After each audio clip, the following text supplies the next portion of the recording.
Let me start with something that should bother you. For nearly 700 years, the ancient world had access to a single plant, one plant, that physicians, traders, generals, and emperors described as capable of treating fevers, infections, digestive ailments, chronic pain, and conditions we still struggle with today. Silphium. A plant so medically valuable that the city built around its trade became one of the wealthiest in the ancient Mediterranean. A plant so culturally significant that it was minted onto coins, carved into temple walls, and catalogued by the greatest naturalists of the classical world. And then it was gone. Not dormant, not relocated, not transformed into something else under a different name. Gone, extinct, vanished from the earth within a generation and, remarkably, within the same historical window that saw the consolidation of medical practice under centralized Roman authority. That's the official story. Overgrazing, they say, agricultural mismanagement, the natural consequence of unchecked demand. But the deeper I looked into what silphium actually was, what it was used for, who controlled it, who documented it, and most critically, who didn't, the more that explanation began to feel not just incomplete, but almost deliberately thin. Silphium, Ferula tingitana, or perhaps a related species in the giant fennel family, the botanists still argue. It grew in a narrow coastal strip of what is now northeastern Libya, in the ancient Greek colony of Cyrene. And here's the first thing that should catch your attention. It grew only there. Nowhere else in the world. A plant of extraordinary medical and culinary value, and it existed in precisely one location on Earth. Does that strike you as merely inconvenient, or does it strike you as something else entirely? The Greeks called it the gift of Apollo. Hippocrates, the father of medicine himself, referenced it in his writings.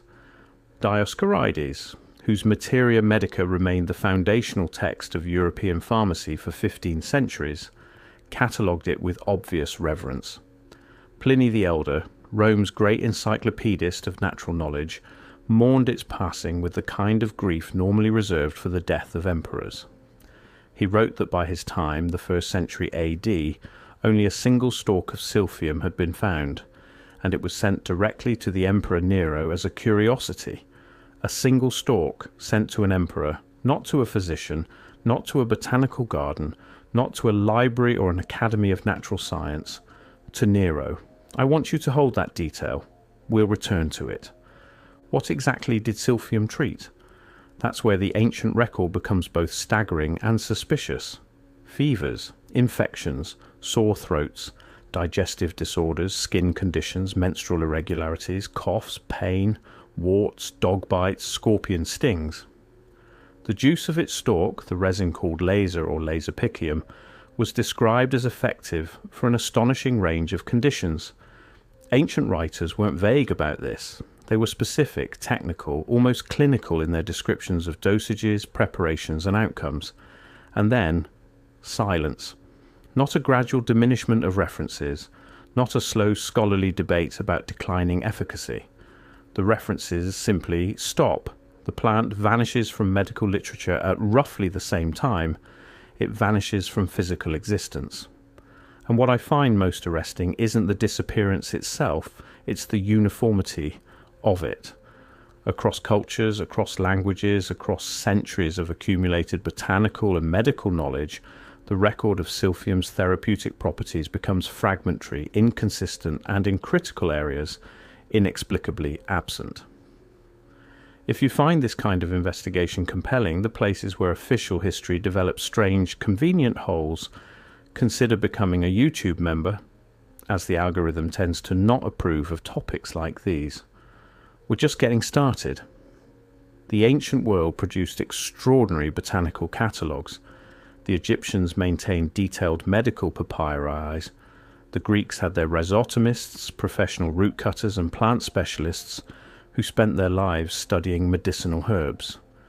The Romans established systematic agricultural and pharmaceutical traditions that survived in various forms for 1,000 years after the fall of the Western Empire.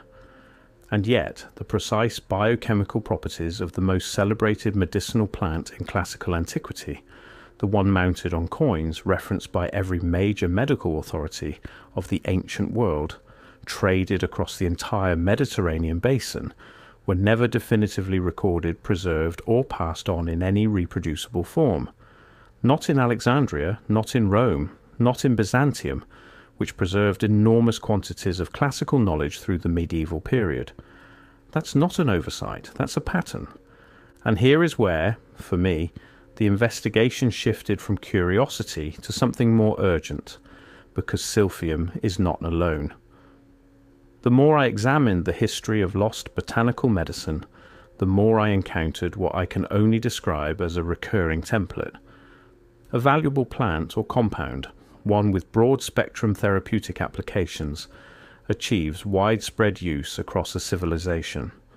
Its properties are documented by credible, respected authorities, and then within a historically compressed time frame, the plant disappears, the documentation becomes fragmented, the knowledge of its preparation is lost, and the medical tradition that relied upon it is either absorbed into a more centralized system or simply abandoned. Theriac. The great antidote of antiquity, whose full formula, containing anywhere from 40 to 80 plus ingredients, was prepared according to recipes that varied so dramatically between sources that historians today cannot reconstruct a single definitive version. A preparation used by Roman emperors as a universal remedy, whose knowledge fragmented so completely after the classical period that the compound became more legend than medicine. Soma.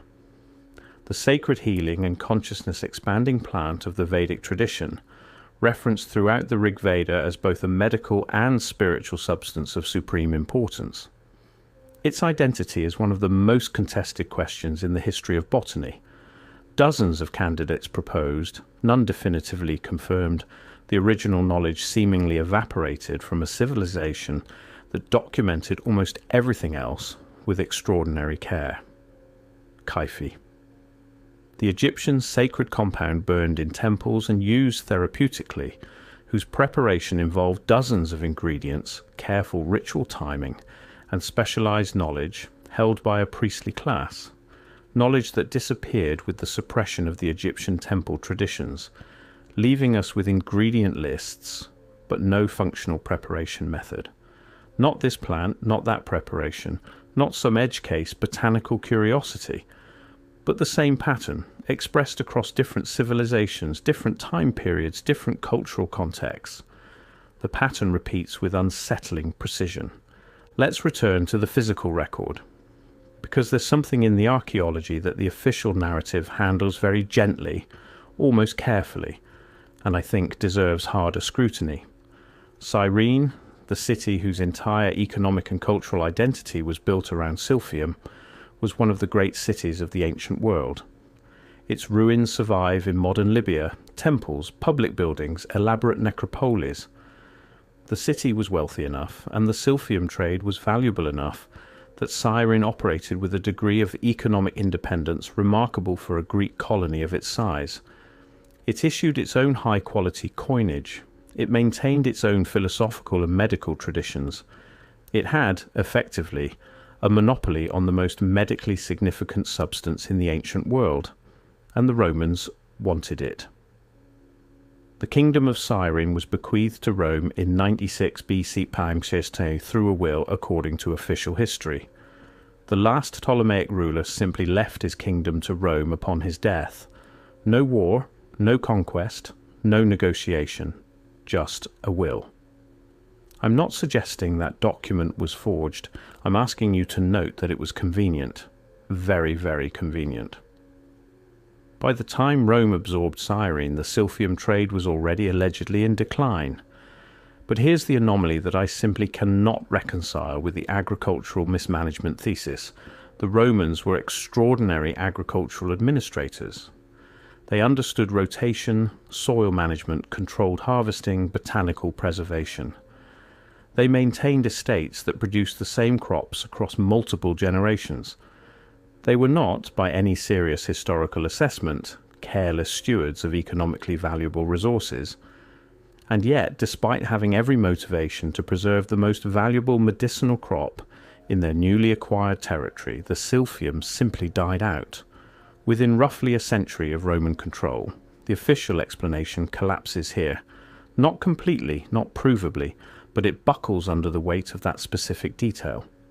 The Romans could have preserved it. The Romans had preserved other valuable botanicals. The Romans had in fact developed sophisticated systems for exactly this kind of agricultural conservation, but not this plant. This one they let go. This is where the investigation becomes difficult to explain away. Imagine trying to erase knowledge of a plant. Not the plant itself, the knowledge, the preparation methods, the dosage specifics, the compound formulations that combine silphium's laser resin with other ingredients to produce targeted therapeutic effects. That knowledge didn't live in one place. It lived in Alexandria, in Rome, in Athens, in Carthage, in the trading ports of the eastern Mediterranean, in the hands of travelling physicians, root cutters and apothecaries across a vast and interconnected ancient world.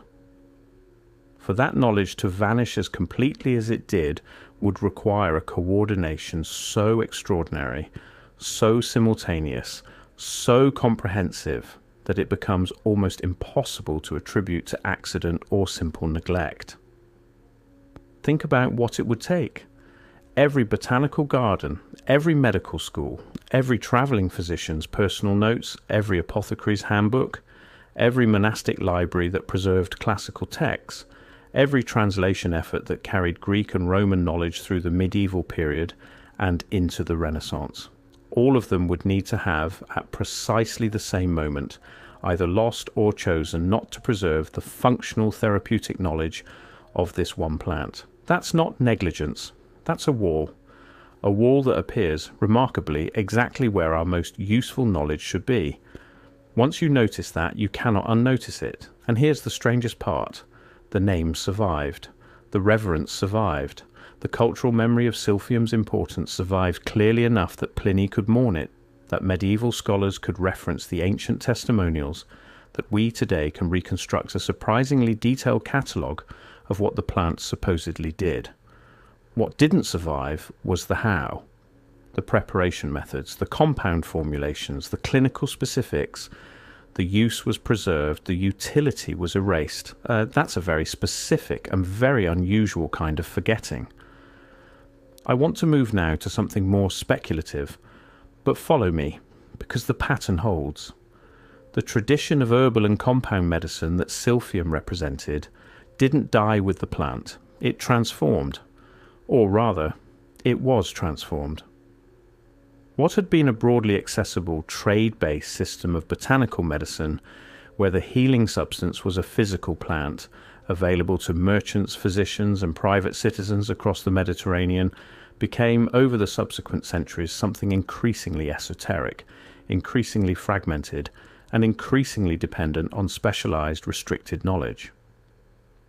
The alchemical tradition that emerged in Alexandria in the early centuries of the Common Era occupies a fascinating position in this story. Here were scholars attempting to recover, reconstruct and theorize about natural transformation processes, including medicinal processes, working often from incomplete, encoded or deliberately obscured source materials. The great alchemical texts are full of the language of loss, recovered knowledge, hidden teachings, encrypted wisdom from a prior age. Why would knowledge need to be hidden? What were they encoding, and from whom? The Arabic alchemical tradition that followed, and which preserved enormous quantities of Greek medical and philosophical knowledge that would otherwise have vanished, similarly speaks in the language of transmission, recovery, and hidden lineage. Ibn Sina, Jabir ibn Hayyan, these were not charlatans or mystics. They were serious scholars conducting what they understood to be empirical natural research, and they worked consistently from the sense that something had been lost that they were trying to reconstruct. The evidence suggests something much larger was at stake than the loss of one plant. It suggests the loss of an entire system, a way of approaching the natural world as a source of healing that was comprehensive, integrated, and, perhaps critically, decentralized. Not controlled, not regulated, not dependent on any central authority for its production, its distribution, or its knowledge base. That distinction between decentralized natural medicine and centralized controlled medical practice is the thread that, once you pick it up, unravels through all of this history. Let me tell you what's missing. Not what we have, what we don't have. We don't have a single, complete, clinically precise account of silphium's preparation for internal use. We don't have reproducible compound formulas that specify the laser resin in combination with other ingredients at functional dosages. We don't have any preserved biological material, no seeds, no root samples, no dried plant specimens, despite the fact that the Romans, the Byzantines, and later the Islamic scholars of the medieval period preserved botanical specimens of far less celebrated plants. We don't have, and this is the detail I keep returning to, any account of anyone trying to cultivate silphium outside its native range. Ancient agriculture was sophisticated enough to transplant, cultivate, and acclimatize plants across vast distances. The Romans moved species across their empire constantly. The idea that no one at any point during the centuries of silphium's documented therapeutic value attempted systematic cultivation of a plant worth its weight in silver in controlled agricultural conditions, in locations protected from the wild grazing allegedly responsible for its decline, this strains credibility almost to breaking. The silence in the record here is not the silence of absence, it's the silence of removal. Those are different silences, and once you've learned to distinguish them, you start hearing the second kind everywhere. And what filled the space? This is the question that the official history never asks with sufficient seriousness. Because when a system disappears, medical, economic, cultural, something moves into the vacuum. And the nature of what moves in tells you something about the nature of what was displaced. After silphium, after the fracturing of the classical botanical tradition, after the deliberate encoding and restriction of the alchemical knowledge streams, what emerged slowly and then with gathering force was a medical system organized around scarcity, around proprietary formulations, around specialized credentialed practitioners whose authority derived not from independent mastery of natural knowledge but from institutional certification, around, in other words, control. I am not saying this is entirely bad. I'm not making that claim. Regulation, standardization, and credentialing have genuine value. Medicine made real and extraordinary advances under systematized practice. But I am asking, what was the cost?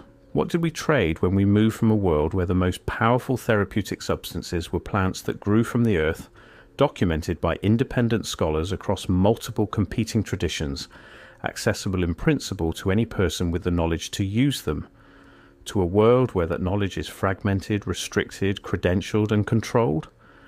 And I am asking whether that trade was entirely natural, whether it happened entirely by accident, whether the specific, targeted, comprehensive erasure of the most powerful nodes of decentralized healing knowledge, silphium, soma, theriac, kyphi, the great compound formulations of the ancient world, whether all of that represents a series of unrelated agricultural and cultural accidents, or whether it represents something that was, in some form, guided, not by any single hand, not by any single institution I can name, but guided.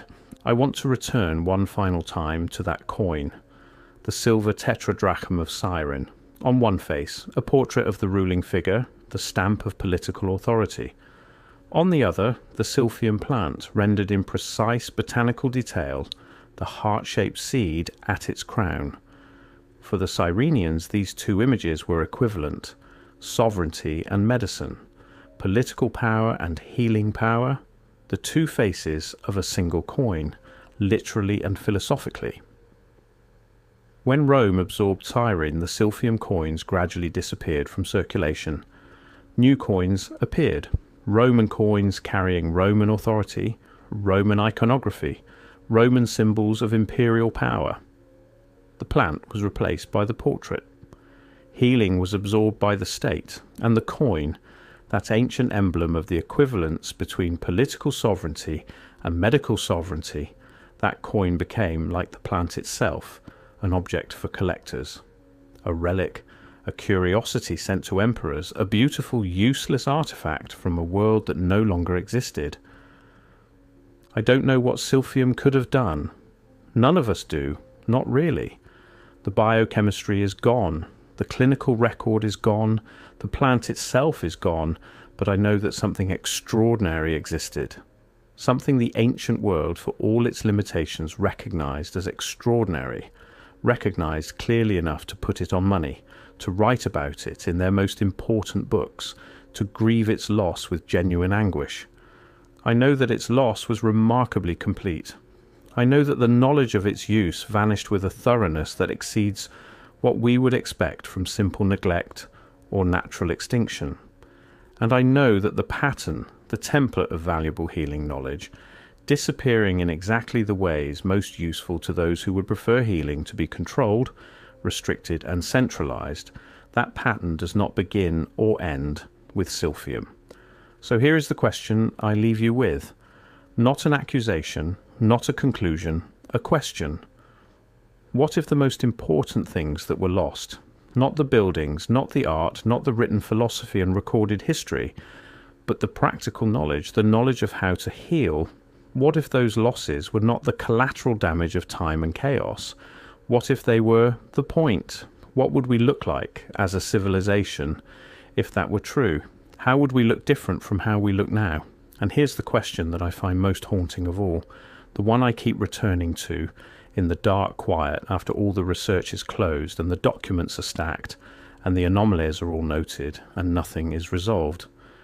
If someone were to find silphium tomorrow, growing somewhere in the hills above the Libyan coast, surviving against all odds in some sheltered valley where the goats never reach, would we know what to do with it, or would that knowledge too be gone?